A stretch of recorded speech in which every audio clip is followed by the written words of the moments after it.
Assalamualaikum adik-adikku kelas 3. Selamat datang di video pembelajaran dari saya.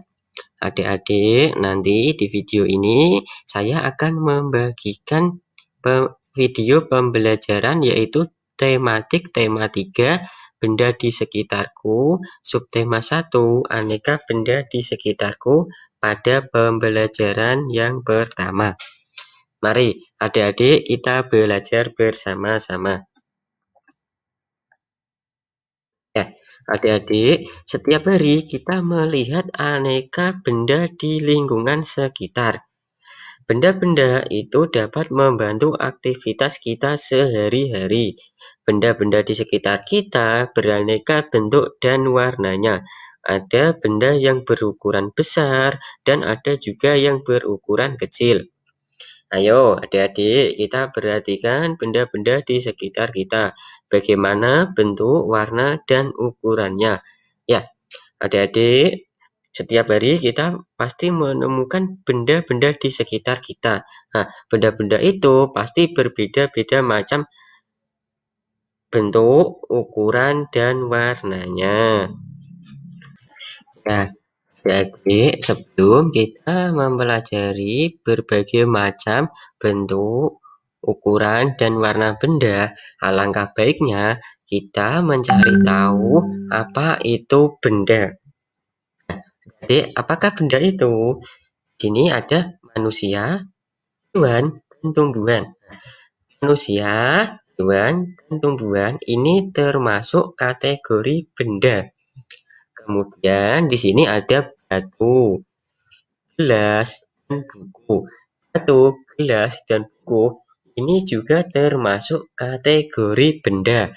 Terus, adik-adik, dapatkah mengetahui perbedaan benda-benda tersebut? Nah, di sini ada manusia, hewan, dan tumbuhan. Terus ada batu, gelas, dan buku. Ini termasuk dalam kategori benda. Namun, di sini ada perbedaannya. Mari kita mencari tahu perbedaannya. Ya, adik-adik, ternyata manusia, hewan, dan tumbuhan itu termasuk kategori benda hidup. Kemudian gelas, buku, dan batu itu termasuk benda mati. Kenapa manusia, hewan, dan tumbuhan itu termasuk benda hidup? Karena dia memiliki ciri-ciri makhluk hidup. Pada tema 1 kemarin kan adik-adik sudah mempelajari tentang ciri-ciri makhluk hidup, yaitu diantaranya dia bernafas, tumbuh, berkembang biak, peka terhadap rangsang, butuh makanan, dan lain-lain. Jadi kesimpulannya, benda adalah segala sesuatu yang menempati ruang dan mempunyai massa. Nah, massa benda itu diukur dengan cara ditimbang. Manusia, hewan, dan tumbuhan itu termasuk benda karena manusia, hewan, dan tumbuhan itu dapat menempati ruang dan memiliki massa. Buku, batu, dan gelas juga termasuk benda karena buku, gelas, dan batu dapat menempati ruang dan memiliki massa. Ya, adik-adik, setelah kita mengetahui apa itu benda, sekarang kita mencari tahu bagaimana cara membedakan benda dan bukan benda. Apakah cahaya termasuk benda? Terus bagaimana dengan panas? Nah, adik-adik, cahaya dan panas itu bukanlah benda. Cahaya dan panas tidak menempati ruang. Cahaya dan panas juga tidak dapat ditimbang. Setelah mengetahui perbedaan benda dan bukan benda, adik-adik amati gambar di bawah ini.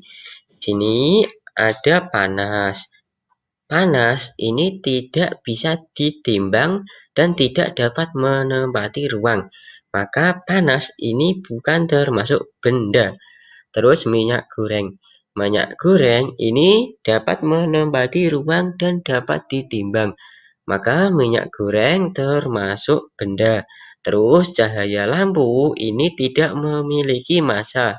Maka cahaya lampu ini tidak benda. Ember dapat ditimbang dan memiliki massa dan menempati ruang. Jadi ember termasuk benda. Es juga dapat ditimbang, jadi dia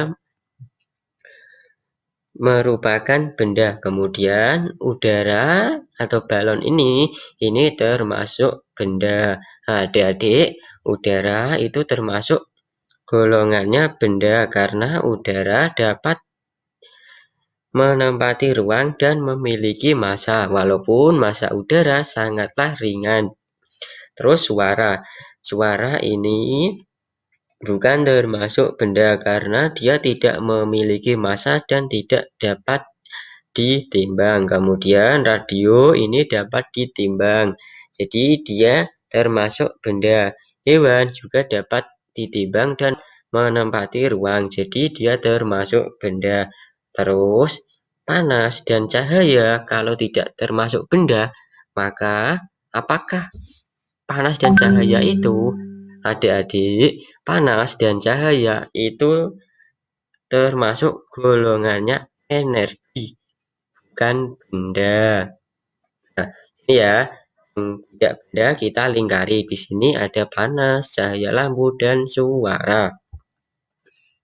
Adik-adik, kamu sudah dapat membedakan benda dan bukan benda. Perhatikan benda-benda di sekelilingmu. Benda mempunyai warna, bentuk, dan ukurannya tersendiri. Nah, pasti benda memiliki warna, bentuk, dan ukurannya yang berbeda-beda. Ya, adik-adik, benda-benda dapat dikelompokkan berdasarkan sifat fisiknya. Sifat fisik benda misalnya warna, bentuk, wujud, dan ukurannya. Mari kita belajar mengelompokkan benda berdasarkan sifat fisiknya. Di sini ada sifat fisik berdasarkan ukuran. Nah, adik-adik perhatikan ukuran dua pensil ini. Di sini ada pensil yang pendek dan juga ada pensil yang panjang. Terus kemudian adik-adik perhatikan balok ini. Di sini ada balok besar dan ada balok yang kecil. Jadi kesimpulannya, benda di sekitar kita memiliki beragam ukuran. Ada yang besar dan ada yang kecil, ada yang pendek dan juga ada yang panjang. Dan kita kelompokkan berdasarkan bentuknya. Adik-adik di sini ada benda yang berbentuk lingkaran, kemudian ada yang berbentuk segitiga, ada yang berbentuk kotak, ada yang berbentuk segitiga, dan ada yang tidak beraturan. Jadi kesimpulannya, benda di sekitar kita memiliki bentuk yang beragam. Bentuknya ada yang berbentuk lingkaran, segitiga, persegi, dan tidak beraturan. Dan kita kelompokkan benda berdasarkan warna. Warna benda di sini ada merah, hijau, biru, hitam, coklat, abu-abu, dan lain-lain. Jadi kesimpulannya, benda di sekitar kita memiliki warna yang beragam. Ada yang merah, hijau, biru, hitam, coklat, abu-abu, dan warna-warna lainnya. Ya, adik-adik, setelah kita mempelajari tentang jenis, sifat fisik, dan ciri-ciri benda, selanjutnya adik-adik belajar melengkapi tabel berikut. Nah, pada tabel berikut ada benda. Benda dilihat dari jenisnya itu dibedakan menjadi dua, yaitu benda hidup. Benda hidup diantaranya manusia, hewan, dan tumbuhan. Kemudian yang kedua itu benda mati. Benda mati diantaranya ada batu, buku, gelas, meja, kursi, dan lain. Kemudian dari sifat fisiknya, benda dibagi menjadi 3. Yang pertama yaitu dari ukurannya. Ukuran benda ada yang besar, ada yang kecil, ada yang panjang, dan juga ada yang pendek. Kemudian dari warnanya, benda ini ada yang merah, hijau, kuning, biru, dan lain-lain. Kemudian dari wujudnya, benda ada yang berupa cair, padat, dan gas. Benda cair contohnya air. Kemudian benda padat contohnya batu, buku, meja, kursi, dan lain-lain. Kemudian benda gas contohnya adalah udara. Nah, dari cirinya, benda itu mempunyai massa dan menempati ruang. Adik-adik, mari kita belajar mengamati. Apakah adik-adik pernah melihat benda-benda di bawah ini? Ini ada penggaris, kemudian ada meteran kain, ada meteran tanah, dan ada meteran kayu. Benda di atas ini merupakan kelompok dari keanekaragaman jenis benda. Benda-benda di atas dikelompokkan menurut fungsinya, yaitu alat untuk mengukur. Ya, benda-benda ini dikelompokkan berdasarkan jenis benda. Ini dikelompokkan menurut fungsinya, yaitu untuk alat mengukur, yaitu untuk mengukur panjang. Nah, untuk penggaris ini biasanya digunakan oleh anak-anak sekolah. Kemudian meteran kain ini biasanya digunakan oleh penjahit. Dan untuk meteran tanah ini biasanya digunakan oleh petugas tanah atau petugas agraria.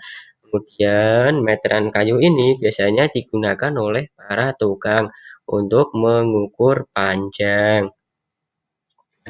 Jadi, setiap alat ukur mempunyai satuan. Perhatikan satuan pada alat ukur di bawah ini. Jadi, di sini ada alat ukur yaitu penggaris. Nah, penggaris ini memiliki satuan. Satuannya di sini adalah cm atau cm.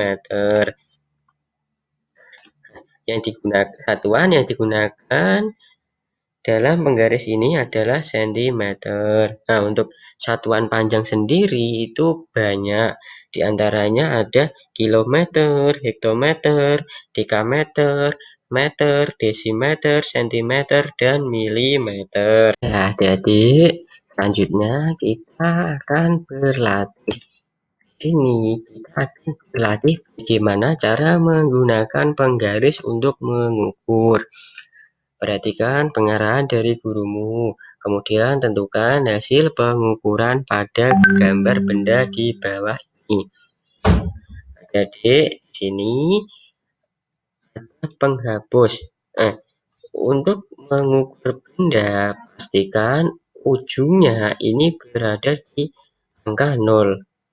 Kemudian ujung yang lain kita cari ini lurusnya di angka berapa. Ini lurusnya ada di angka 3. Kemudian kita hitung dari 0, 1, 2, dan 3. Jadi panjang penghapus ini adalah 3 cm. Dan di sini ada krayon.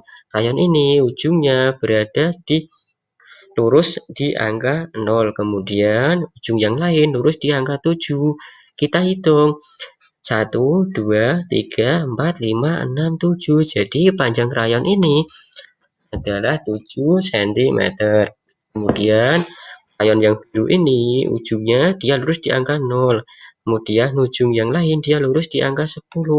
Maka panjangnya adalah 10 cm. Kemudian ini ada pensil. Ujungnya dia lurus di angka 0. Kemudian ujung yang lain dia lurus di angka 6. Jadi panjang pensil ini adalah 6 cm. Terus spidol ini ujungnya dia lurus di angka 0. Kemudian ujung yang lain dia lurus di angka 12. Maka panjang spidol ini adalah 12 cm. Kemudian ballpoint ini ujungnya dia lurus di angka 0. Kemudian ujung yang lain dia lurus di angka 12. Jadi panjang ballpoint ini adalah 11 cm karena ujungnya dia lurus di angka 11. Ya, adik-adik, benda dapat dibuat dari berbagai macam-macam bahan. Ada benda yang terbuat dari batu, kayu, besi, kaca, plastik, dan lainnya. Setiap benda dapat menghasilkan bunyi yang khas jika diketuk. Benda-benda tersebut menghasilkan bunyi yang berbeda. Ayo, kita dengarkan bunyi-bunyian dari berbagai alat musik ritmis. Alat musik ritmis adalah alat musik yang tidak bernada, namun dapat menghasilkan irama lagu. Ada berbagai macam alat musik ritmis. Berikut ini beberapa contoh alat ritmis. Alat ritmis ini termasuk ke dalam kategori benda. Benda ini memiliki suara jika diketuk dan memiliki suara khas yang berbeda-beda.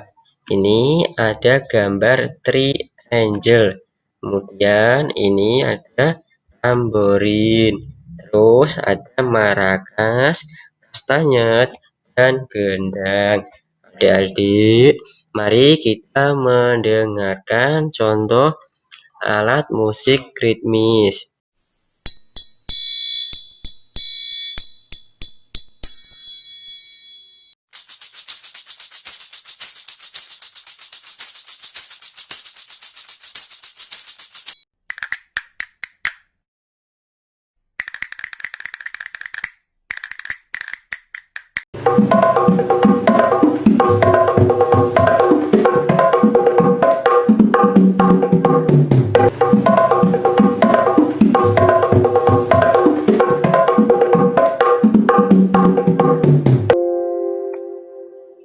Nah, adik-adik, mari kita belajar berlatih membuat pola irama lagu.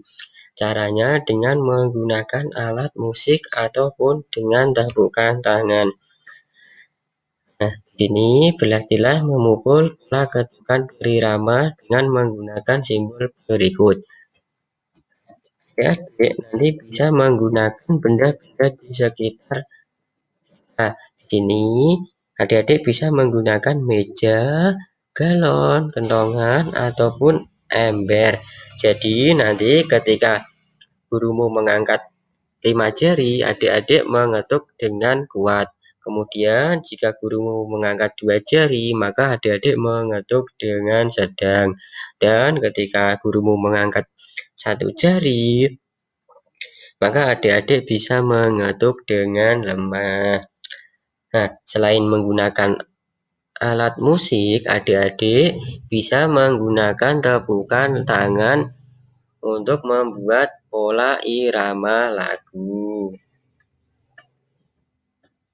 Ya, jadi demikian video pembelajaran saya, yaitu video pembelajaran di tematik tema 3 subtema 1 pada pembelajaran yang pertama. Semoga video ini bisa bermanfaat untuk adik-adik, khususnya untuk adik-adik kelas 3 sekolah dasar. Demikian saya akhiri. Wassalamualaikum warahmatullahi wabarakatuh.